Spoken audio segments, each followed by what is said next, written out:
Hello everybody, we are back with the Risen All-Stars game, Ice versus Fire. After Ice went up 1, we are already into draft with Syndra and Kog'Maw and Malzahar and Twitch being knocked off the board, Hobbs and Zed being knocked off the board. Holy crap, I can't take a breath. Neswar, how are you doing? Because apparently, like, they don't care how they are speed running this draft right now. Bands just going back and forth. They are not wasting any time. 3 bans on top of, jeez, I can't even think right now. 3 bans on top of Rejected, 3 bans on top of Hobbs. They're prioritizing. Pick apart their prime people. Just after Hobbs' last game, I don't really blame them. Oh, now we're actually coming to as a caster, teams are just like, nah, forget the casters. We'll just go. And we have the Rammus coming out. Oh boy, that's gonna be some fun to see. I know we saw one this weekend, but it is not a very popular pick even for us. Yeah, I mean, Rammus is only recently coming back into popularity, so that will probably be a Jarvan top. Rammus is much better as a jungler right now. Jarvan has developed into being much better as a top laner because of the fact that as the top laner, you can take certain things like the Grasp of the Undying and still manage to stay relevant in the game. Unfortunately, Jarvan was one of those people that was super strong in the previous meta and has not been seeing the same amount of love in this current. No, but we have Team Ice taking back the Ezreal and Thresh. Just after Team Fire use it, okay, we're going to show you how to actually use this duo in the bot lane. And we have Olaf. Brolaf coming in. It's time to Ragnarok the house. Still a pretty odd pick, but with new runes.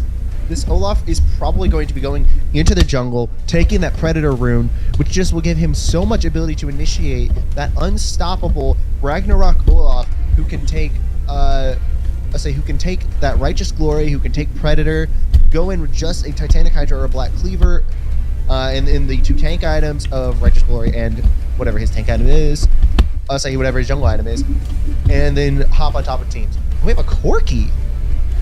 It'll be interesting to see whether or not that will go AD carry or into the mid lane. I'm expecting AD carry because Corki is one of the few AD carries that actually has a positive win rate into Ezreal. In fact, I believe Corki has the highest win rate of any champion into Ezreal AD carry. Both teams narrowing down the support pool on the second ban phase here. However, Zillion just being pseudo. I think those could be mid bans. Those are mid bans from the side of Fire. Remember, Thresh is already picked. This is true. Pretty unconventional mid, even so for Rejecity. I mean, it isn't for Faker, but these guys are Faker. No, but we have the Pantheon coming in as well. I love to see Pantheons because they show you how to throw a game in 10 seconds or less. Hey, Neswar, what is your profession? I believe I'm a baker. Ow. Alright, so going into that next pick, we would expect Ice to respond with their top laner, of course. I would say they're the last 2 picks. They will have to blind pick the mid lane, and they pick a Karthus. But is it Karthus top? It could be. That would be a poor decision, in my opinion.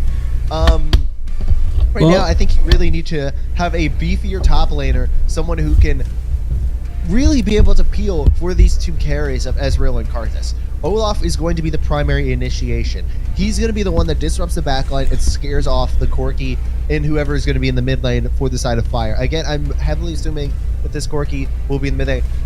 Oh my god. We have the Swain. Bird is the word. What a bird. I was going with our Regal Dictator Swain, but you know, we'll go with Bird. Bird's the word.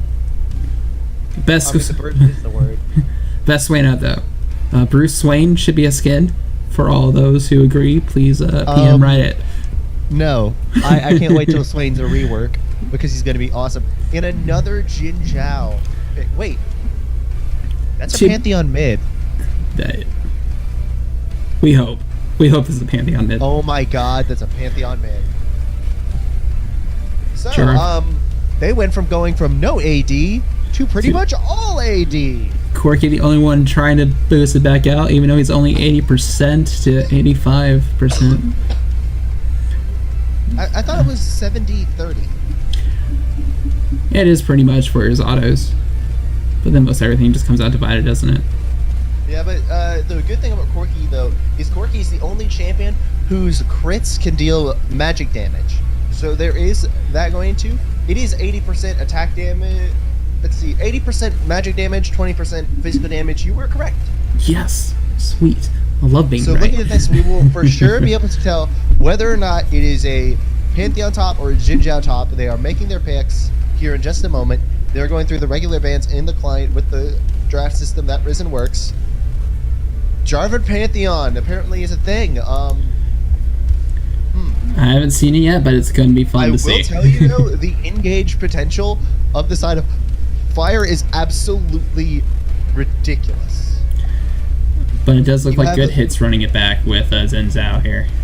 Yep, I would say you gotta do it again. And Swain is actually a pretty good answer to this in the fact that Swain can just deal out the DPS.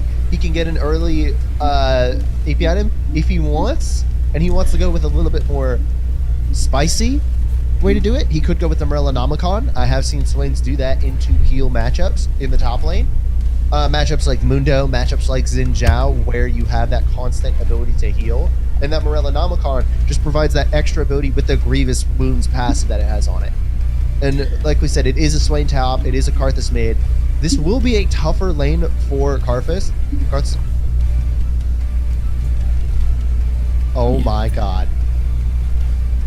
It's not. It's not. It's the bot lane. It's the dream It's a team in the Jarvan. bot. I didn't even think about that. Oh my god. It's a Jarvan Pantheon bot lane. Oh, it's gonna be delicious in the bot lane. It's how dare you take our bot lane and use it against us? We're gonna give you the kill God. lane of your life. I can't believe they're doing this. Fire and ice, man. That's all they As a want. caster, I am rarely dumbfounded by what the team does without knowing that they're literally trolling. If I didn't know that they have a specific thing in mind for this, it's a Jarvan freaking ADC! I thought it was going to be a Pantheon ADC. No, Jarvan, definitely better. Holy. Or they could split it either way still, and that's still a poor choice. Oh my gosh. Ezreal's gonna have to time these arcane shifts just perfectly. Hobbs is gonna have a real hard time getting away That if and one of buy them get on him. he's going to have to buy a QSS, like, second item. It's gonna feel, especially with the Rammus coming in, Shady Gecko is just gonna taunt him all day, get the slows off, and there's just nowhere to go from that point. You're not the Juggercog this time. You're not gonna have the, you don't have the Lulu either to give you just the supreme support from the backline. I am cheesed and confused. And I'm also thinking Fire Drake is just opposed to having Flash and just gonna keep picking these junglers that are okay without it. If we go to a game 3 and we see a Shaco, it would be confirmed, but still. Did you just say Shaco? Yeah, Shaco. I say Shaco. It's a long A because there's a vowel at the end of the word. No, we say it's Fako because... Actually, I ruined my punchline. Shaco. I ruined my punchline, but still. We say No, phonetically, the Shaco, word so we is can say Fako. Fako. But I still call him Shaco. That's just me. Shaco, Fako, I wish you weren't in the freaking game mode. Well, he's not, so we get to feel better about it. Well, I was talking about in League of Legends. Let alone this. I love him, though. But we have You're the the worst ghost. kind of person. I am, thank you. And you have Timo as your freaking Discord thing, so one reason that we're not as much talking about this game is because I don't know what to talk about. I have no idea what to talk about here. There is so much confusion for me in this situation. I know that Swain is probably one of the better responses to Jin Zhao because of the fact that with Jin Zhao's ultimate, you have to be outside of the area of effect of his ultimate to not be able to deal damage. Swain wants to be in your face, healing off of you and everything around you. So having that won't be as much of an effect with Swain. Plus his Raven, I cannot remember the name of the ability off the top of my head. His Raven that does the damage over time in the area of its range will be well within Jin Zhao's ultimate range. So I feel like this is sort of picking yourself into a corner if you are good hit in this situation. Beatrice is the Raven's name. No, I'm talking about the ability. I know. I had that one in my mind. I'm like, I don't know the name of the Raven's ability, Decrepify and is the I ability. stopped it there. I was like, Raven, I know this one. But The ability is called Decrepify. I didn't know that it was a Raven. I'm actually a lore expert. did I say Raven, or did I say something else? Oh, no, you said Raven. I was saying I actually knew the name of the Raven. Okay, cool. Yeah, I was saying I did know that. I just didn't know the name of the ability. It's called Decrepify. No, yeah, I actually do a lot of lore things on Reddit. You might have seen some of my power levels that I've written. Nope, never touched Reddit. But do you remember back in the day when we had the League newsletter from the World of Runeterra? Runeterra? Yes, the Journal of Justice. We had that. That was actually a nice thing you had in the client to read no, at it wasn't. will. It was a terrible example of lore. Yeah, As but a it was writer there. myself, it was extremely poorly written compared to the current lore. Compared to the current. I mean, the narrative team for Riot, and a specific shout out to Riot Jardine, or Jaredin. I'm still confused as to how he pronounces his name, or Jaredin. Even so, dude, my man, shout out to you in the work that you guys do there. So we're getting into game now. Just wondering what is going to happen in this clown fiesta of a composition for the side of fire. A more standard comp, just trying to get on top of the enemy and just trying to deal out as much damage as possible, seemingly, for the side of ice. Again, I'm not sure what to talk about for the side of fire. It's just all in 100%. You go in, you don't go out. All in. We have the Valkyrie. We have the ultimate coming out from Pantheon and everything. I'd be careful if everyone's going in and the Corki decides to stay in the back line and just lay out the autos. If Olaf just doesn't get to him and rip him apart before that time, because everyone's diving in.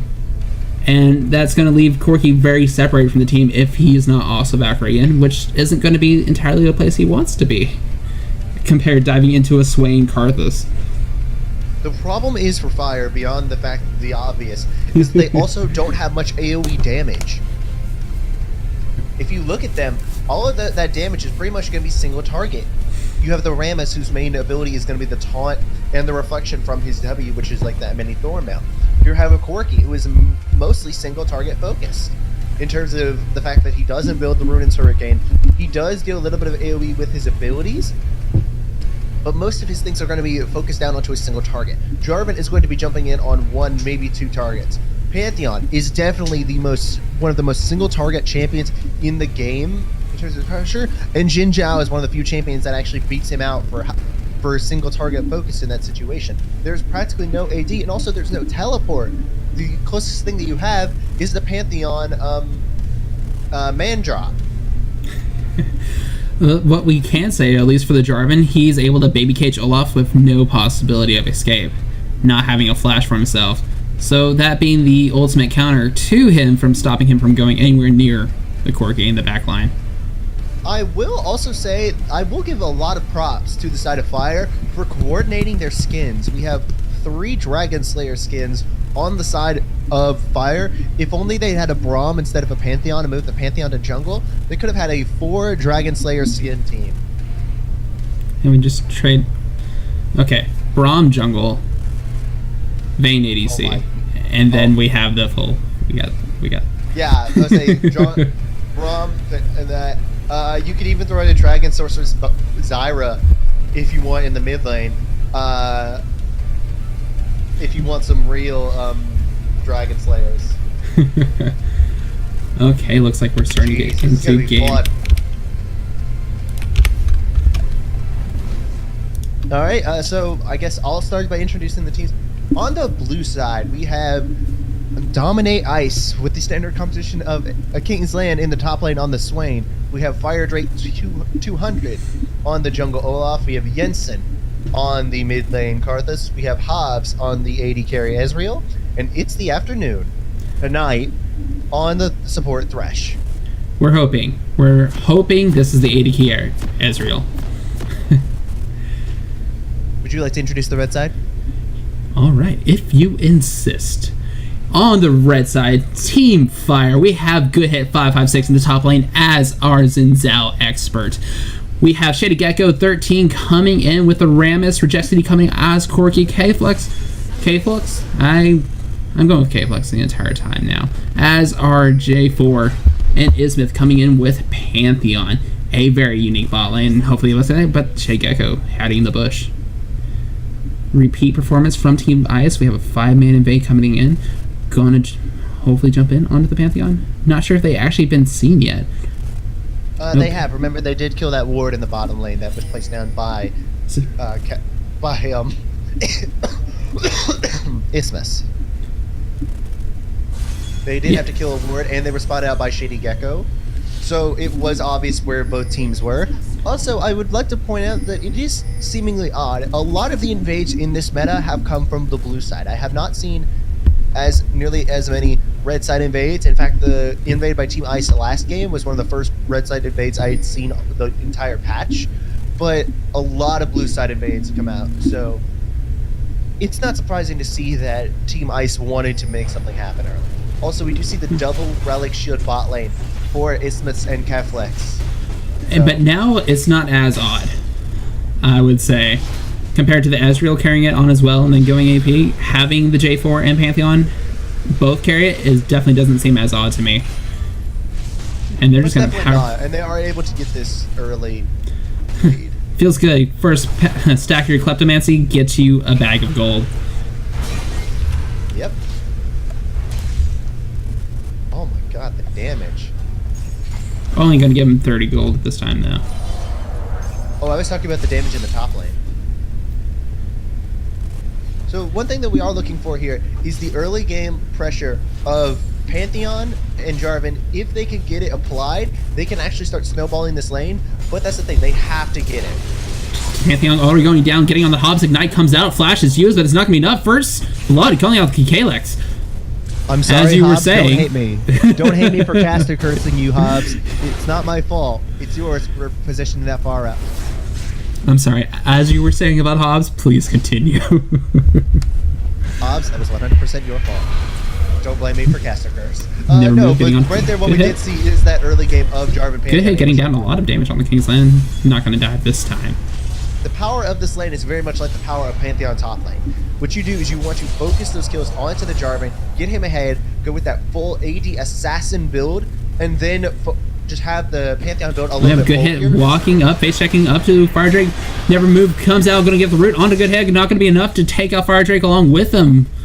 Kill coming over to Fire Drake. Yeah, good hit, just not even using flash to get out of it. He instead wanted to fight that Olaf, and it just ended up costing him. He got the Olaf the kill, and that's probably going to be the most dangerous person on the side of Ice in this game, is going to be that jungle Olaf for Fire Drake. So getting him that early kill for Ice, that is definitely what you want to see, and it's not what you want to see if you are the side of Team Fire.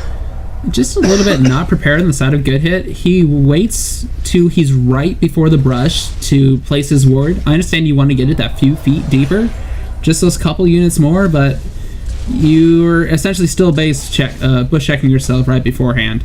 And to find the Olaf in the brush is not what you want to see. Yep, setteth the Raven. Never move, dude. I said never move. Oh no, it is never move. Yeah, no, I was just saying it's like setteth the Raven, never move. Oh, I thought you were. I'm like, I thought I got this one right. No, getting a I health. was making a joke. We have Kalex getting onto the backside, getting a bit more damage down to the auto's coming in, but the Ignite is going to take the kill over for Is the Afternoon. Ram is coming in, flashing in, going into the wrong side. You've come to the wrong place, Is the Afternoon, as Ramus comes and helps secure the kill for Ismith. A Shady Gecko apparently enjoys Jesse getting exhausted on staying down, still trying to fight into the Karthus W here. Jensen getting a lot of damage out, but missing his Skittles. Never moved, getting onto the roof, might be saving his life. Kingsland still has flash up, but he uses it to get away, just holds it. No more aggression coming out from a good hit, but he has Ignite. I feel like that could have been a kill. Yeah, it probably could have been in that situation. He does have Flash and Ignite, but I think he didn't know where the Olaf was, because the Olaf did not show bot lane during that engage. Despite being in that situation, he was not far still enough. going down in, immediately dive Ignite. Kingsland goes down even using Flash. Feels a little bad. Death Sand goes down, going to land onto Reject City, going to get taken out by Fire Drake. 2-0 Fire Drake for the win. Yeah, I mean, at this point, what you want to do is you dump all the eggs into the Fire Drake basket. Get him to build as much armor as possible. Get him to build that that Thorn Mail at second item. That Randuin's Omen. All of these items that will just allow him to survive and just deal so much damage to the side of fire because they are pretty much entirely This end landing onto Kalex here, not going to be enough to take him out. Yeah, Keflex just is positioning a little bit far up because that's what you have to do as Jarvan Pantheon. The fact that they've managed to stay this close on farm is honestly surprising, given the fact of how outranged they are. They do have the early pressure, yes, but that will stop later in the game. In addition, their wave clear ability is not very high. So as soon as they start to fall behind, they will become less and less relevant as this game progresses. After that first engage, I'd be scared if I was Hobbs too. Staying back, just going to farm my Q, not going to let the EQ coming out for Kalex here. Possibly taken by surprise, while we have Raymond just charging up, coming in, wants to try to get the knockup, but they're going to back off to the tower. Well, the fact of the matter is that in that situation, you need the enemy bot lane to be pushed up, out from under tower. Except for Ezreal doesn't have the wave clear to not be pushed up in this situation. There's just no wave clear from him. There's no ability to get out that early DPS. He's just trying to scale up that tier. And Shea Gecko coming in from the gank onto Jensen, going to get the knockout, going to get the top onto him. Damage coming out from their Jessity. Ram's going to back off, and Jensen's just going to walk away. No flash needed. Very smart. Oh, the Flay taken out from stopping the stun coming out from Pantheon here. Ooh, that hurt. Really well timed Flay coming out this afternoon. Yeah, very good Flay. Not the best follow-up hook. Stun comes right back out. EQ coming out. Flay's not going to be enough this time. Kalex gets the kill.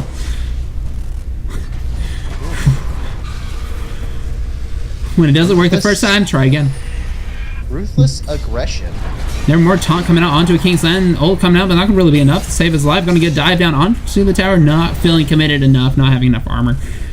And we have actually good hit coming out for the early Executioner's Calling. Not a bad choice if you're going against King's Land as Swain.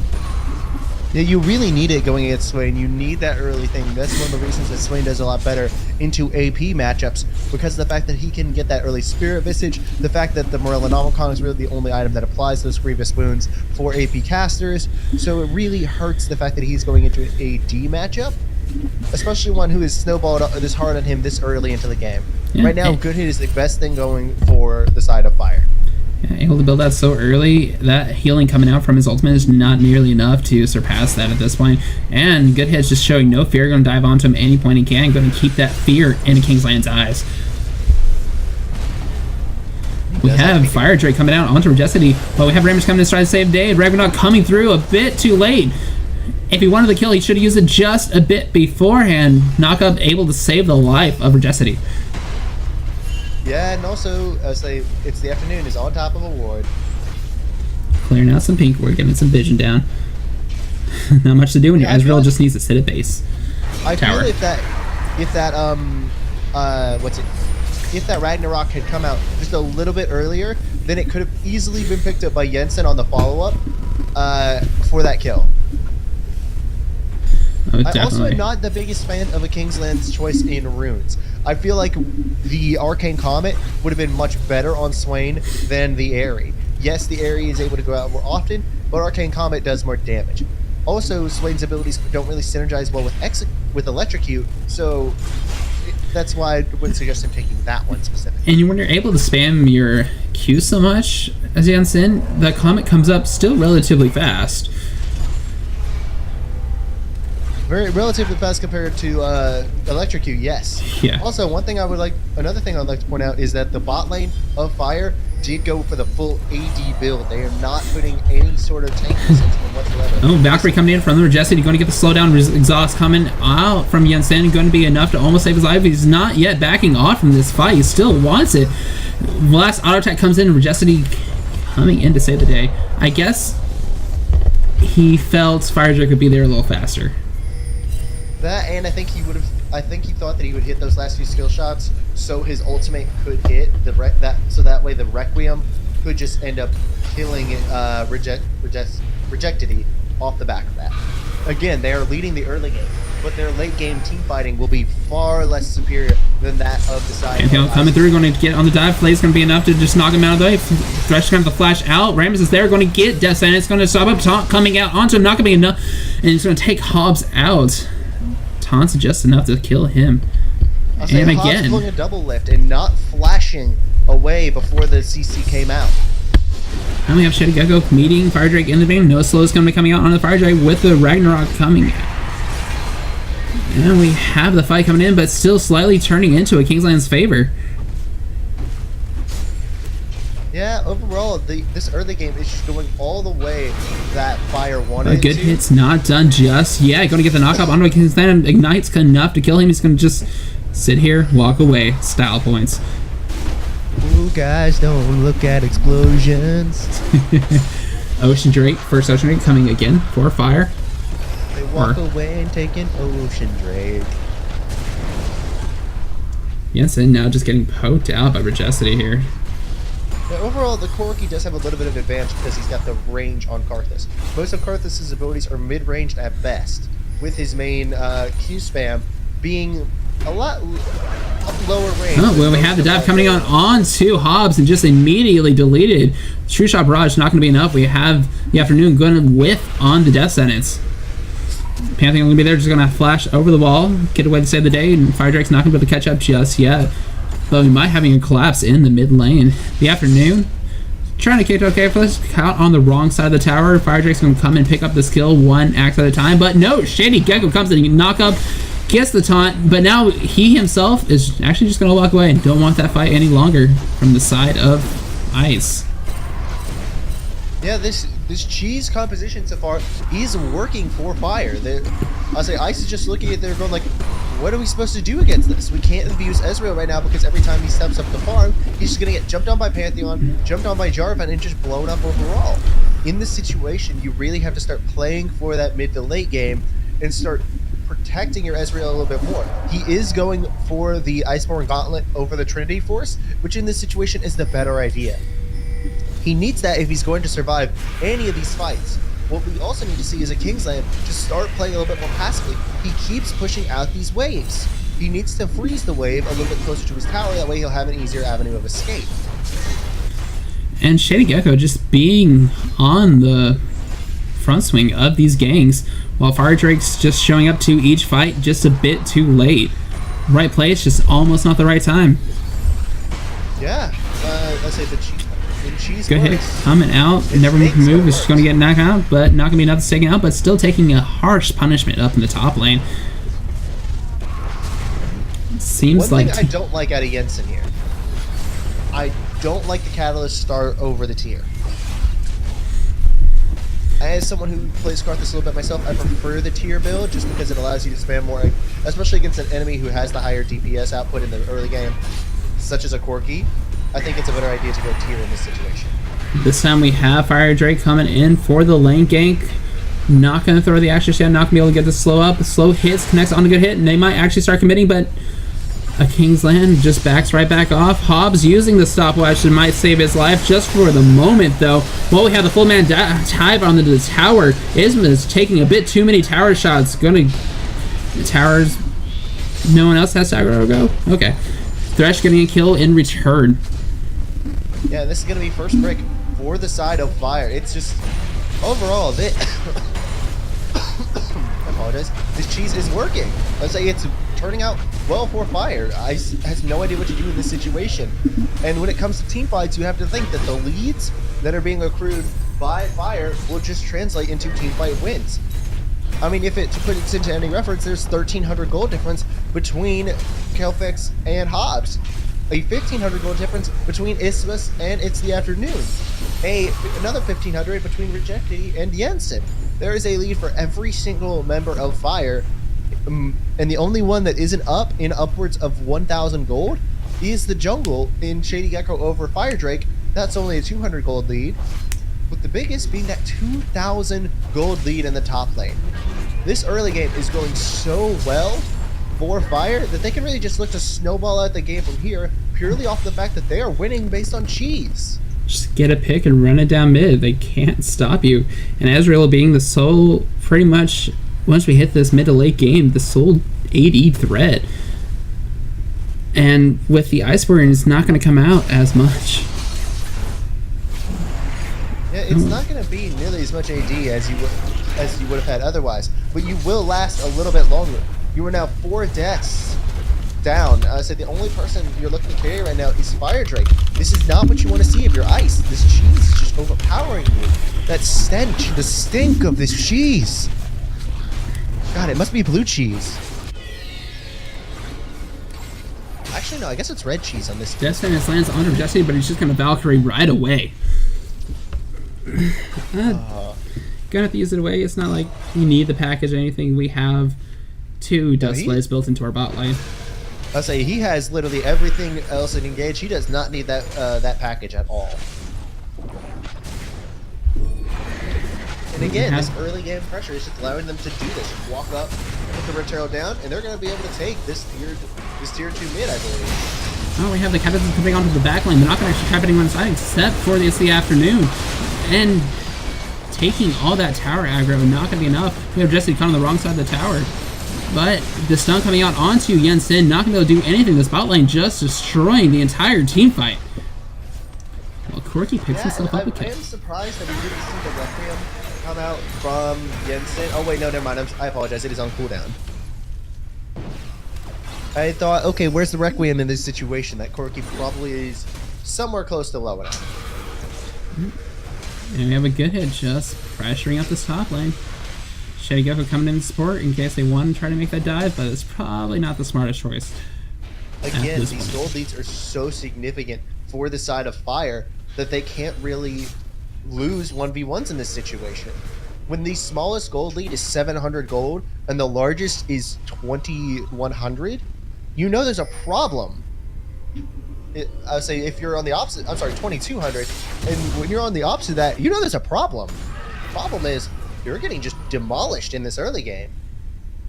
13-5, 4 towers to 0, a 8,500 gold lead for the side of Fire.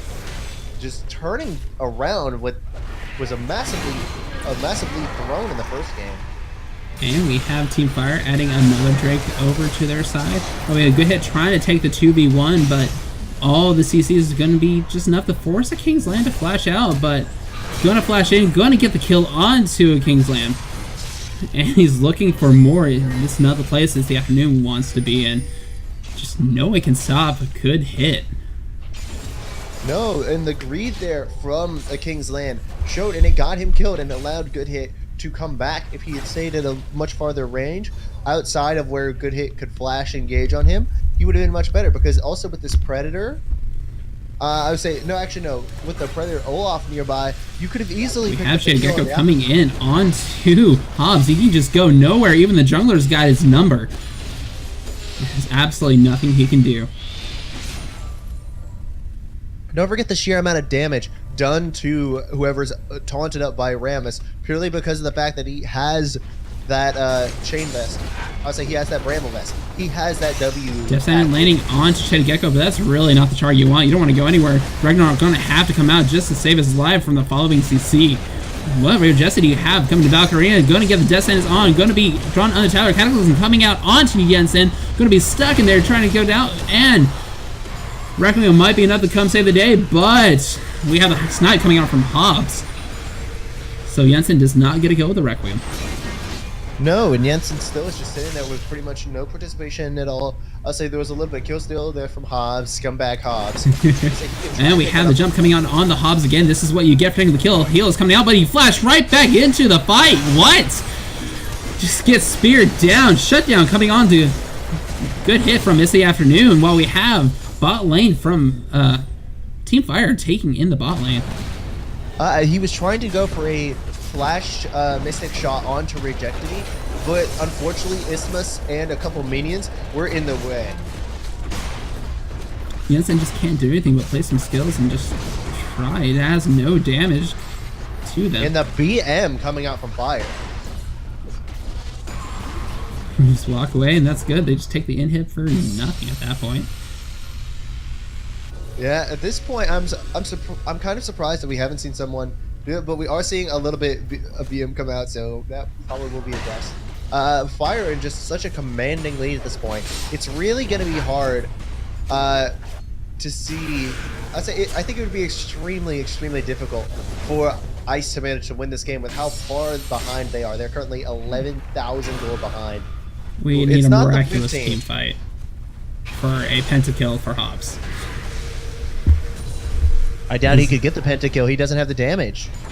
No, just gotta steal it from everyone that doesn't have the damage either. No lane has won on the side of Team Ice. You're going to need a pentakill Requiem from Jensen.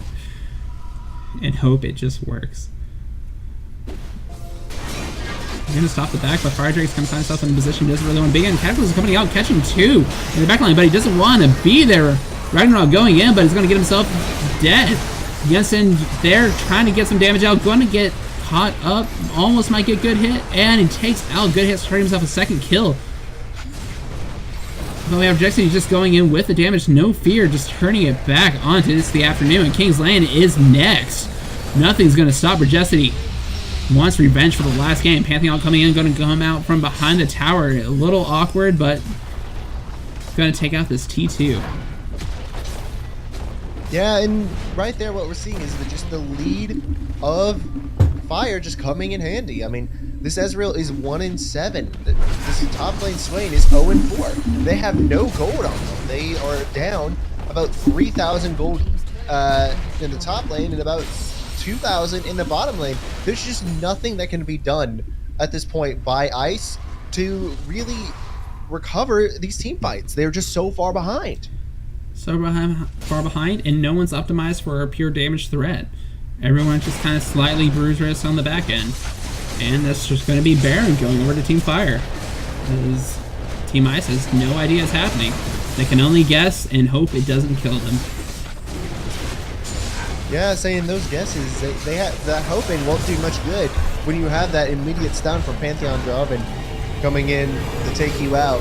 You have the immediate taunt coming in from Shady Gecko, the knockup from Good Hit. There's just so much CC on single target CC that any one target is dead, and that CC is on such low cooldowns in comparison to any sort of damage that Ice can put out, that these fights are just going to keep going in this manner, and it's really at this point only a matter of time. It's just a matter of time, and it's Team Fire's game to lose by some miraculous outcome. But still, we have a 7-1 Majesty on Corki here. That is just ridiculous. And a shared 9 kills between the bot lane alone. Yeah, I still will say so. Though so far, the main damage output has actually, in my opinion, been Rejected. I was like, look at that. Yeah, he's just showing no fear on this front line. Of course, no one can even touch him. We have all the CC coming out, but we have Good Hit going to take out the inhib, but might trade his life in return. We're going to try to take out Fire Drake in the aftermath here, but he's just regenerating so much health. Swain not be able to do any damage to him. Rejected to come in and try to save the fight. He's still alive. Good Hit's still there. Hobbs gets immediately deleted by the Pantheon, and that's an ace coming over for Team Fire, and that's going to bring us the end of Game 2. A 24-minute slaughter. Ooh. And Rejected, he dies on the back end of that. Just for kicks and giggles, Team Fire bringing us to a Game 3. Something funny, the support Pantheon had more CS in that game than the top lane Swain. That feels really bad. It does feel really bad. Speaking of that support Pantheon, Isthmus, you're my MVP for just how much you were able to do in that game, starting the fights, cleaning up the fights, stunning up everyone you needed to. Sir, you are my MVP, or ma'am, you are my MVP, and I tip my hat to you.